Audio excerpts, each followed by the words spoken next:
नमस्कार मंडळी. अवधूत चिंतन श्री गुरुदेव दत्त श्री स्वामी समर्थ महाराज की जय. बघा, यावर्षी 14 जानेवारीला मकर संक्रांत आहे. मकर संक्रांत हा सण सर्व स्त्री वर्गांसाठी अतिशय महत्त्वाचा आहे. मग मकर संक्रांतीच्या वेळेतच लहान मुलांचे म्हणजे मकर संक्रांतीच्या किंवा दुसऱ्या दिवशी जे लहान मुलांना बोरनान घातले जाते, ते बोरनान कधी व कसे घातले जाते, बोरनान लहान मुलांना का घालावे, बोरनान घालताना लहान मुलांना कोणत्या रंगाचे कपडे घालावे व कोणत्या रंगाचे कपडे चुकूनही घालू नये, याविषयी आपण संपूर्ण माहिती जाणून घेणार आहोत. त्यामुळे तुम्ही व्हिडिओ स्किप न करता शेवटपर्यंत पहा, जेणेकरून तुम्हाला संपूर्ण माहिती मिळून जाईल. आता बघा, यंदा 2026 या वर्षी मकर संक्रांत ही 14 जानेवारीला आलेली आहे आणि त्याच्या दुसऱ्या दिवशी म्हणजेच 15 जानेवारीला करीदिन म्हणजेच किंक्रांत आहे. किंक्रांतीच्या दिवशी घरातील लहान मुलांना आपण बोरनान घातले जाते. तसेच तर संक्रांतीच्या दिवशी सुद्धा बोरनान घातले जाते. पण संक्रांतीपासून ते रथसप्तमीपर्यंत या 15 दिवसाच्या कालावधीमध्ये तुम्ही कधीही लहान लेकरांना किंवा लहान मुलांना बोरनान घालू शकतात. तर या दिवशी आवर्जून बोरनान तुम्ही आपल्या घरातील लहान मुलांना घाला. पर आता बोरनान याचा अर्थ असा की बोरनान या शब्दामध्येच त्याचा अर्थ दडलेला आहे. बोरनान म्हणजे काय, तर बोराने अंघोळ घालणे. आता कोणत्या वयापासून बोरनान ही किती वर्षापर्यंतच्या 1 वर्षाच्या बाळापासून ते 5 वर्षाच्या बाळापर्यंत आपण बोरनान हे घालत असतो. आता 5 वर्षापर्यंत होईपर्यंत तुम्ही 5 वर्ष मुलांना बोरनान घालू शकतात. जसं तुमची इच्छा आहे तशी तुम्ही घालू शकतात. बघा, 1 किंवा 5 वर्षापर्यंत तुम्ही घालू शकतात. आता हे मुलाचं किंवा मुलीचं तुम्ही दोघांचंही करू शकतात. म्हणजे मुलाचंच करावं किंवा मुलीचंच करावं असं काही नाही, तर तुम्ही दोघांनाही बोरनान घालू शकतात. आता बाळ जन्मल्यानंतर पहिल्या संक्रांती, जेव्हा बाळ जन्मलं तेव्हा त्याची जी पहिली संक्रांत येते, त्या संक्रांतीच्या दिवशी किंवा दुसऱ्या दिवशी किंवा रथसप्तमीपर्यंत तुम्ही कधीही त्याला बोरनान घालू शकतात. पहिल्या संक्रांतीचा सर्वसामान्यपणे हे बोरनान केले जाते. लहान मुलांच्या बदलत्या ऋतूची बाधा होऊ नये म्हणून या काळात उपलब्ध असणाऱ्या फळभाज्या जसे की बोर, उसाचे तुकडे, गाजर, भुईमुगाच्या शेंगा, कच्चा हरभरा, तिळगुळाचे लाडू, रंगीबिरंगी गोळ्या, चॉकलेट, बिस्किटे, खारी बिस्किट अशा सर्व वस्तूंची लहान मुलांना डोक्यावरून अंघोळ घातली जाते. यालाच आपण काय म्हणतो, बोरनान असे म्हणतो.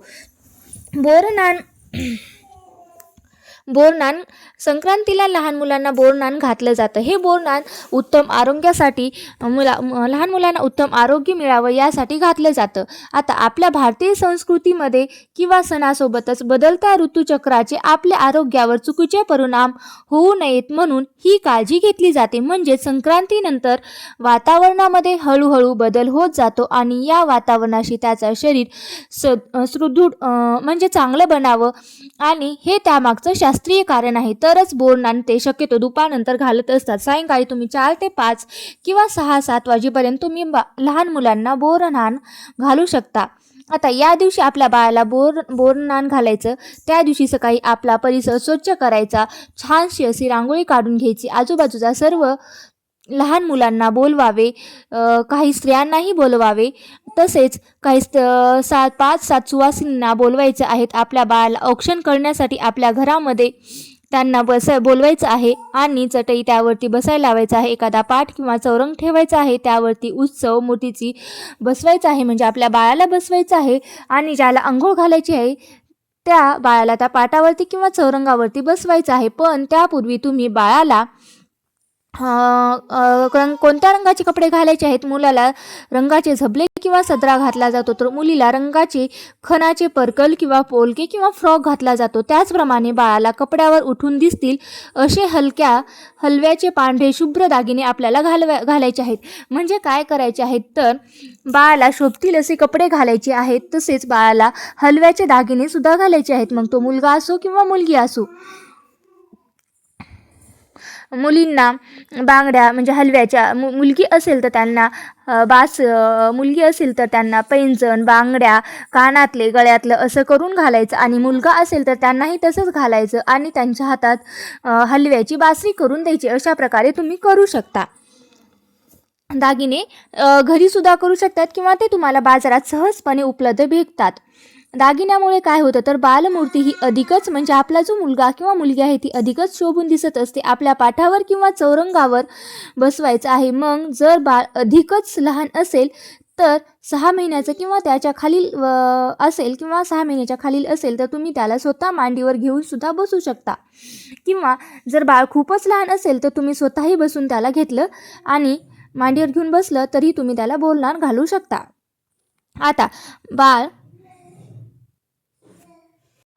आता जर मोठी मुलं असतील तर तुम्ही त्याला चौरंगावर किंवा पाठावर बसवून मधामध्ये बसवायचं आणि साईडला बाकीच्या लहान मुलांना त्याच्या भोवतीने गोल करून बसायचं आहे. कारण जेणेकरून त्यांना ते बोरनान, आपण जे बोरनानामध्ये साहित्य आंघोळीसाठी घातलेले आहे ते साहित्य सहज पडलेलं त्यांना वेचता येईल आणि त्यांना घेता येईल. तसेच काही स्त्रिया बोलवल्या असतील तर त्यांना बाळाला औक्षण करायला सांगायचं आहे. म्हणजेच काय तर बोरणाची पण आपण आधीच तयारी करून ठेवायची आहे. जसे की चुरमुरे, उसाचे तुकडे, गाजराचे तुकडे, भुईमुगाच्या शेंगा, बोरं, तिळगुळाचे लाडू, रंगीबेरंगी गोळ्या, बिस्किटे, हरभरा, चॉकलेट्स या सर्व गोष्टींचा समावेश केलेला जातो. ही सर्व तयारी तुम्ही आधीच करून ठेवू शकतात. एखादे साहित्य नसेल तरीही चालू शकतं. अशा प्रकारे सर्व बोरनानाची तयारी झाल्यानंतर जी तुमचा मुलगा आहे त्यांच्या डोक्यावरती एखादा रुमाल किंवा टोपी घालायची आहे आणि मग डोक्यावरती तुम्ही त्याला बोरनान घालायचं आहे.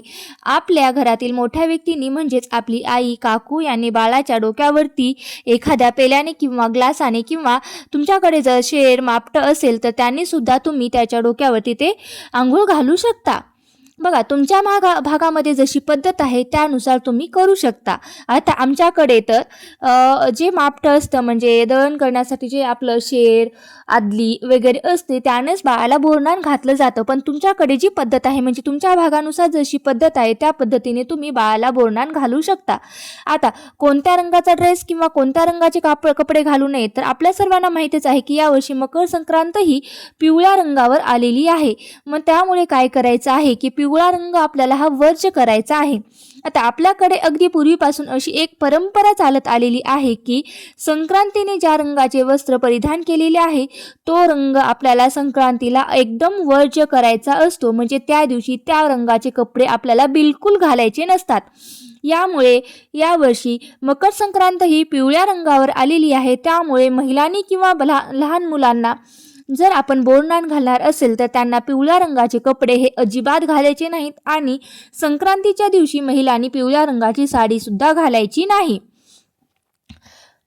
आता तसेच तर बोरनान करताना तुम्ही शक्यतो काळ्याच रंगाचे कपडे घाला आणि त्यावरती हलव्याचे दागिने पांढरे अधिकच उठून दिसतात. त्यामुळे बाळ अधिकच सुंदर आणि छान दिसतं. त्यामुळे तुम्हाला कोणत्या रंगाचे कपडे घातले नाही घातले ते चालतील. तुम्ही काळ्या रंगाचे कपडे लहान लेकरांना घातले तरीही चालतं. फक्त यावर्षी पिवळा रंग आलेला आहे म्हणून यावर्षी तुम्ही पिवळा रंग सोडून इतर कोणत्याही रंगाचे तुम्ही कपडे घालू शकता. बघा, लाल, हिरवा, गुलाबी, गडद रंगाचे कपडे तुम्ही घातले तरीही चालतात. बोरनांसाठी आलेल्या स्त्रियांना पण तुम्ही हळदी कुंकू लावून त्यांचाही सन्मान करायचा आहे. त्यांनाही हळदी कुंकू लावून तिळगुळ देऊन नमस्कार करायचा आहे. त्यांना वाण द्यायचं आहे. बाळाला ज्या पदार्थाची आंघोळ घातली आहे ते पदार्थ आपण त्यांच्या ओटीमध्ये घालायचे आहे. त्याचबरोबर लहान मुलांना पण आपण सर्व साहित्य वेचायला सांगायचे आहे व ते खायला देऊ शकतात किंवा घरी घेऊन गेले तरीही चालू शकतं. कारण बोरनानाच्या माध्यमातून ती सर्व फळं आपण लहान मुलांच्या पोटात जावीत हा त्यामागचाच हेतू असतो. कारण या ऋतूत येणारी सर्व फळं त्या मुलांना खाण्याची सवय लागावी व त्या मुलांना त्याचा आपण बोरनान घालण्यासाठी ज्या वस्तू टाकलेल्या आहेत त्या प्रत्येक वस्तूंची त्या मुलांना माहिती व्हावे हा त्यामागचा उद्देश असतो. तर अशा प्रकारे तुम्ही सुद्धा तुमच्याकडे लहान बाळ असेल तर तुम्ही नक्कीच असा रथसप्तमीपर्यंत कधीही बोरनान घालू शकता. आता तुम्हाला मी सांगितलेली माहिती कशी वाटली हे नक्की मला कमेंट बॉक्समध्ये सांगा आणि माझा जर व्हिडिओ आवडला असेल तर नक्कीच लाईक करा आणि माझ्या चॅनलवरती नवीन असाल तर चॅनलला सबस्क्राईब करायला विसरू नका. असाच माहितीपूर्ण व्हिडिओ जर तुम्हाला पाहायचा असेल तर माझ्या चॅनलला सबस्क्राईब करून घ्या आणि व्हिडिओ शेवटपर्यंत पाहिल्याबद्दल अगदी तुमचे मनापासून खूप खूप